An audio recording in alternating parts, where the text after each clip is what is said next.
Starting से की है दोबारा से। तो एग्जाम के दिन भी आपके आ गए हैं, यानी कि ऐसे 1 जो है एग्जाम आपके स्टार्ट होने वाले हैं। तो इस वजह से जो है इसकी दोहराई हमने एक बार की है। तो आज जो है हम 8 क्लास में लेसन 1 की जो है दोहराई करेंगे। एक तरीके से मैं आपको ओरल समझाऊंगी, बोर्ड पर समझाऊंगी, तो आप इसको समझेंगे। लेसन 1 भाषा और व्याकरण। कौन सा है लेसन 1? भाषा और व्याकरण। तो सबसे पहले जो है हमारे सामने बेटा क्वेश्चन आता है कि भाषा किसे कहते हैं, भाषा से आप क्या समझते हैं, भाषा जो है से क्या तात्पर्य है। मेरा क्वेश्चन हमारे सामने आते हैं। भाषा से आप क्या समझते हैं, भाषा से आप क्या समझते हैं।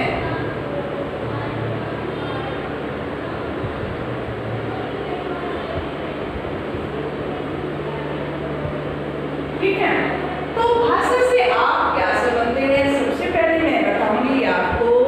जब बच्चा जन्म लेता है, जब बच्चा जन्म लेता है तो अपने परिवार में जो है भाषा समझता है, भाषा को सीखता है।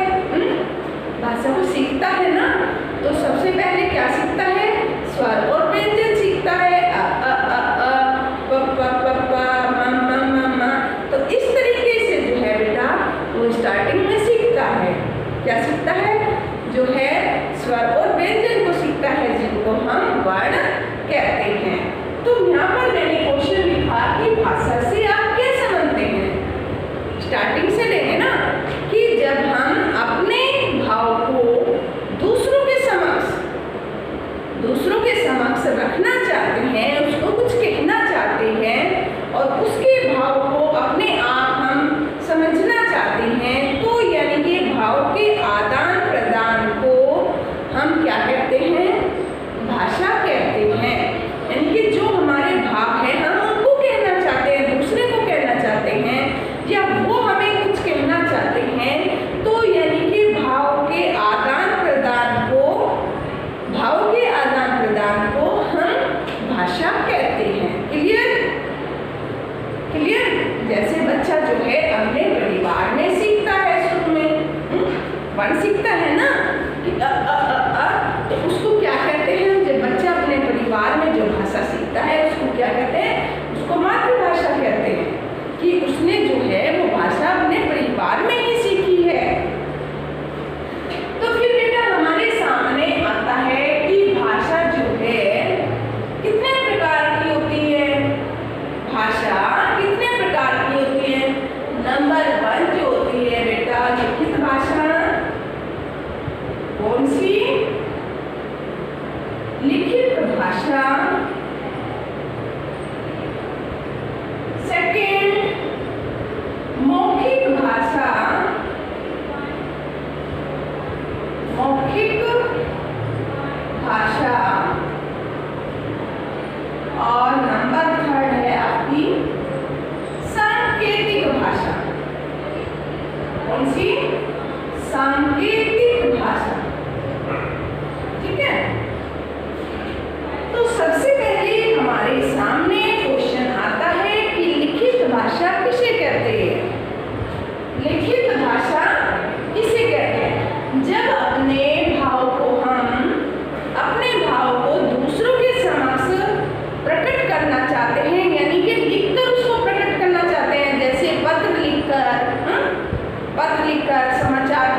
जो है हम लिखित भाषा कहते हैं। जैसे परीक्षा में जो है परीक्षार्थी लिख कर ही जो है वो पास होता है। ऐसा तो नहीं कि वो सुनाकर वो डिग्री प्राप्त कर लेगा, क्योंकि एग्जाम देता है उसमें लिखता ही तो है, वो लिख कर लेंगे, तो वो किसके अंतर्गत आएगा? हमारी लिखित भाषा के अंतर्गत ही आएगा।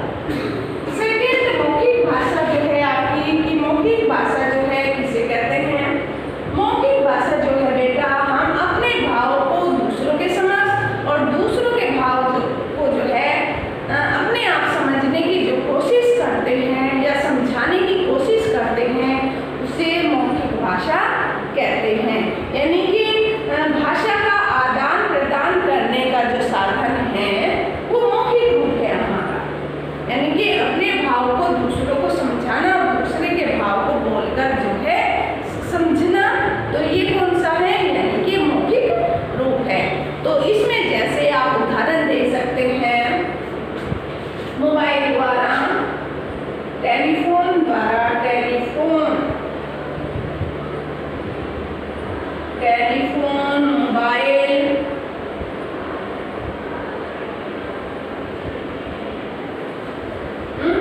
या कक्षा में अध्यापक बोलकर, कक्षा में अध्यापक बोलकर समझाना, तो ये कौन सा हो गया? यानी कि मौखिक रूप हो गया है हमारा। कौन सा रूप हो गया है? मौखिक रूप हो गया है। तो थर्ड आपका आता है इसमें कि सांकेतिक भाषा किसे कहते हैं? क्या आता है थर्ड? कि सांकेतिक भाषा जो है हम किसे कहते हैं? तो ये जो है सांकेतिक भाषा, ये जो है बेटा मुख्य प्राणी जो संवेदनशील तो होते हैं लेकिन वो बोल नहीं सकते, गूंगे होते हैं, उनके लिए प्रयोग की जाती है। उनकी सांकेतिक भाषा, जैसे ये मेरा है, समझ गए ना, ये टेबल मेरी है। तो इस तरीके से जो है प्राणी जो संवेदनशील होते हैं, तो वो जो है कौन सी भाषा का प्रयोग करते हैं? मुख्य भाषा का, यानी कि मुख्य प्राणी जो है सांकेतिक भाषा का प्रयोग करते हैं। यानी कि ये क्या है? ये बोर्ड है, ये क्या लिखा है? तो इस तरीके से अन्य संकेत करके कि यह घर मेरा है ना, ये टेबल मेरी है, ये किताब मेरी है, तो इस तरीके से जो है इशारा करके हम बातें करते हैं, तो उसको कौन सी भाषा कहते हैं? सांकेतिक भाषा। कौन सी कहते हैं? सांकेतिक भाषा कहते हैं उसे। तो आपकी बुक में जो है ये कौन सा लेसन है क्लास में? लेसन 1 है। कौन सा है बेटा? लेसन 1। फिर आपका आता है इसमें लिपि, कि लिपि जो है आप किसे कहते हैं? मौखिक ध्वनियों को लिखित रूप जो होता है, मौखिक ध्वनियों का जो लिखित रूप होता है उसे हम लिपि कहते हैं। जो चिन्ह होते हैं हमारे, मात्राएं होती हैं, उनको लिपि कहते हैं। ठीक है, तो किसे कहते हैं हम लिपि? किसे कहते हैं लिपि? सभी को पता है। मौखिक ध्वनियों को लिखित रूप से प्रकट करने के लिए कुछ निश्चित चिन्हों की जो है व्यवस्था को ही लिपि कहते हैं। क्या कहते हैं? लिपि कहते हैं। व्यवस्थित, जो व्यवस्थित होते हैं, व्यवस्थित यानी कि व्यवस्था की लिपि को ही मौखिक ध्वनियों को लिखित रूप से प्रकट करने के लिए कुछ निश्चित चिन्हों का जो है व्यवस्था की जाती है।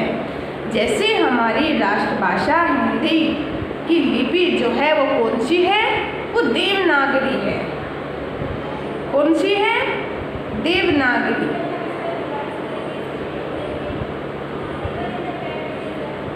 तो आपको बताया मैंने लिपि के बारे में कि लिपि जो है किसे कहते हैं? आपको आ गई होगी। मौखिक ध्वनियों को लिखित रूप प्रकट करने के लिए जो है कुछ निश्चित चिन्हों की जो है व्यवस्था ही लिपि कहलाता है। और हिंदी भाषा की जो है देवनागरी लिपि है हमारी। कौन सी लिपि है? देवनागरी लिपि है। फिर आगे जो है एक पॉइंट बनता है आपका भाषा और लिपि में अंतर।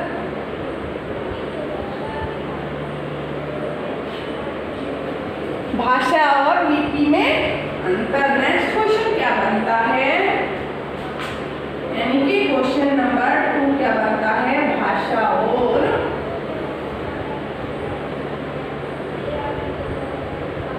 लिपि में अंतर।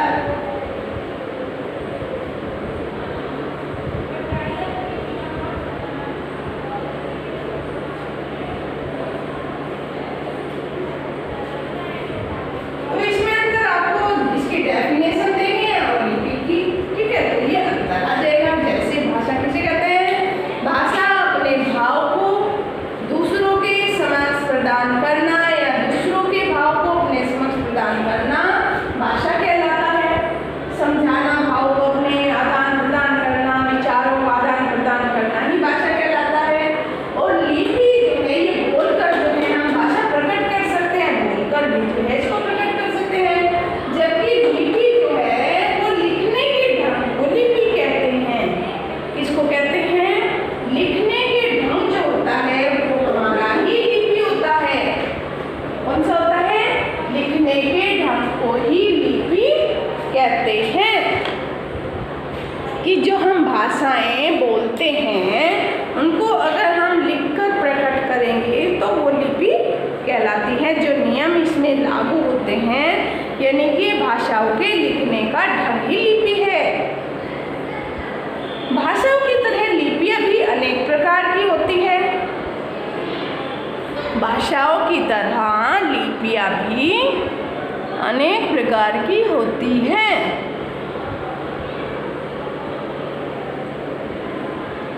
जैसे हिंदी, संस्कृत व गुजराती भाषा की जो लिपि होती है वो कौन सी होती है? देवनागरी लिपि होती है। कौन सी होती है बेटा? देवनागरी। हिंदी, संस्कृत और गुजराती जो भाषा है हमारी उनकी लिपि देवनागरी लिपि कहलाती है। वैसे ही अंग्रेजी भाषा की रोमन लिपि में, अंग्रेजी भाषा की कौन सी है लिपि? रोमन लिपि है। और पंजाबी भाषा की जो है गुरुमुखी लिपि। अंग्रेजी भाषा की रोमन लिपि और पंजाबी भाषा की जो है गुरुमुखी लिपि में तथा उर्दू भाषा फारसी में लिखी जाती है। उर्दू भाषा फारसी में लिखी जाती है। तो ये किसके बारे में बताया मैंने? लिपि के बारे में। किसके बारे में? लिपि के बारे में। अब जो है नेक्स्ट आपका आता है राष्ट्रभाषा। नेक्स्ट हेडिंग क्या आता है? राष्ट्रभाषा।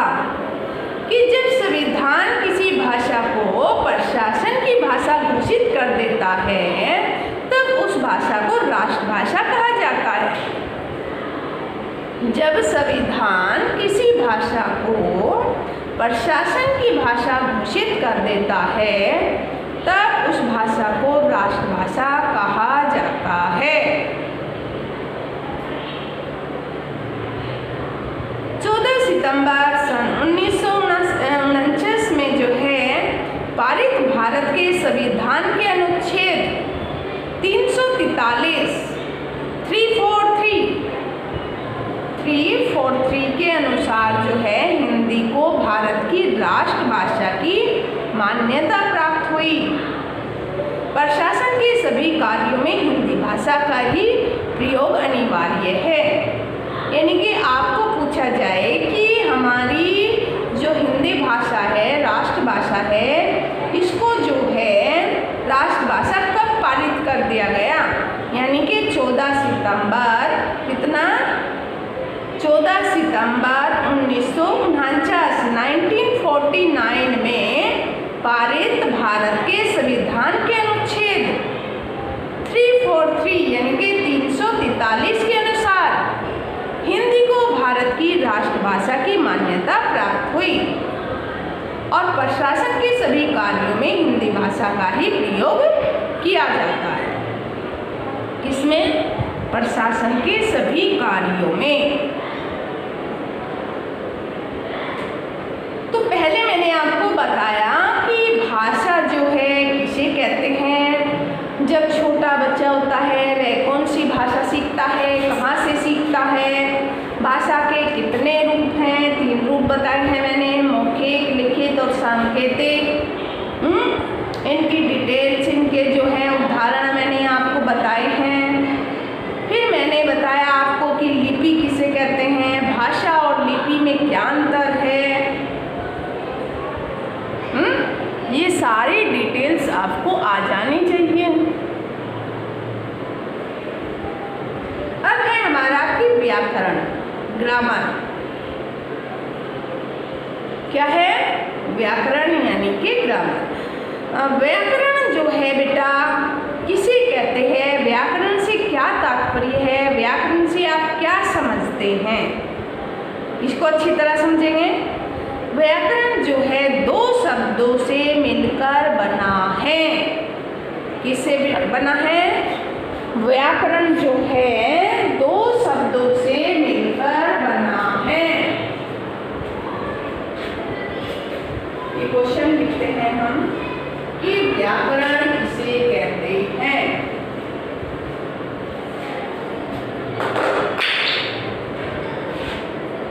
क्वेश्चन नंबर आपका आ गया ये 4।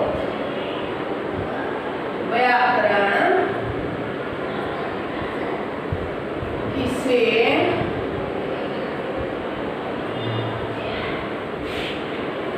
कहते हैं।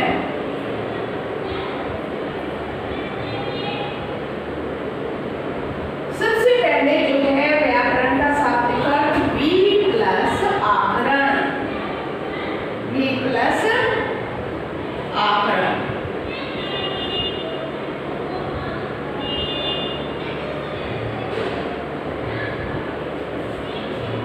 ठीक है। तो सबसे पहले जो है हमारे सामने क्या आता है कि व्याकरण किसे कहते हैं, वी प्लस आकरण। तो क्या बन जाएगा बेटा हमारा, क्या बन जाएगा? व्याकरण।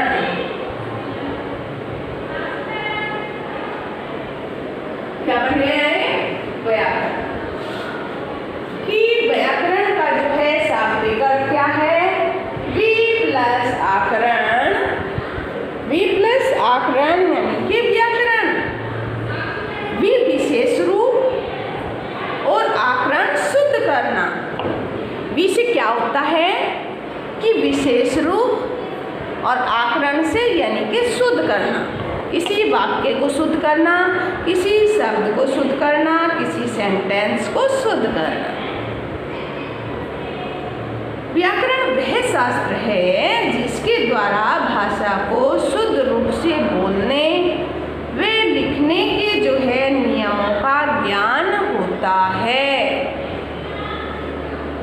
क्या होता है? नियमों के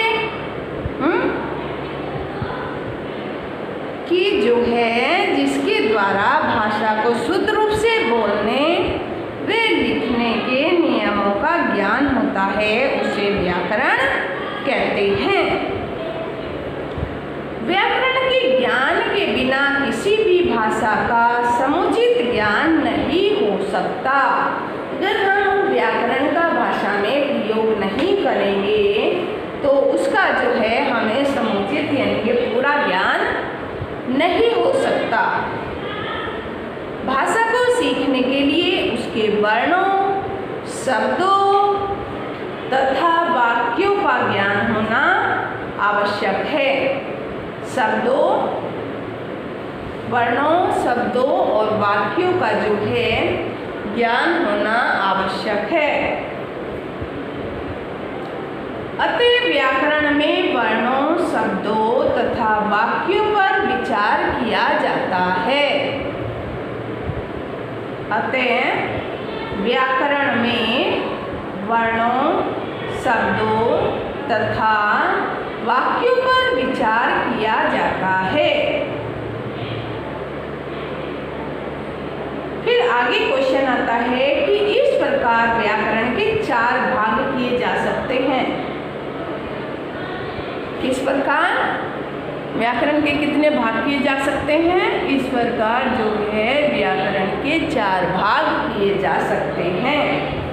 पहले वर्ण विचार, सेकेंड शब्द विचार, थर्ड वाक्य विचार, फोर्थ रूप विचार।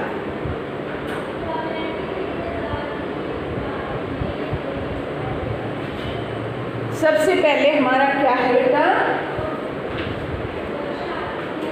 व्याकरण के कितने पार्ट किए जा सकते हैं? वर्ण विचार, वर्ण विचार नंबर 1। नंबर 2 शब्द विचार,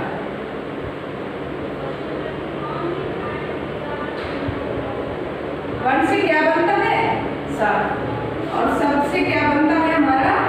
वाक्य। तो क्या आएगा? वाक्य विचार। और फोर्थ है हमारा, पता क्या है? सबसे पहले हमारा क्या बनता है? वर्ण विचार, सेकंड शब्द विचार, थर्ड वाक्य विचार, और फिर जो है इसका पूरा रूप विचार बन जाता है। रूप विचार। तो इस तरीके से जो है 4 भेद बताए गए हैं इसके व्याकरण। सबसे पहले बताएंगे हम आपको वर्ण विचार किसे कहते हैं, इसके बारे में जानकारी। तो वर्ण विचार जो है किसे कहते हैं, ये आता है हमारे सामने। वर्ण विचार में वर्णों के प्रकार, उच्चारण और उनके मेल से शब्द निर्माण का अध्ययन किया जाता है। वर्ण विचार में वर्णों के प्रकार, उच्चारण और उनके मेल से शब्द निर्माण का अध्ययन किया जाता है। सेकेंड शब्द विचार। शब्द विचार से शब्दों की उत्पत्ति, आधार, विकास, निर्माण, अर्थ आदि का जो है अध्ययन किया जाता है। शब्द विचार में क्या किया जाता है? शब्द विचार में शब्दों की उत्पत्ति, आधार, विकास, निर्माण, अर्थ आदि का जो है अध्ययन किया जाता है। थर्ड वाक्य विचार। वाक्य विचार में वाक्य के भेद, वाक्य का गठन और पदों के पारंपरिक संबंध का अध्ययन किया जाता है।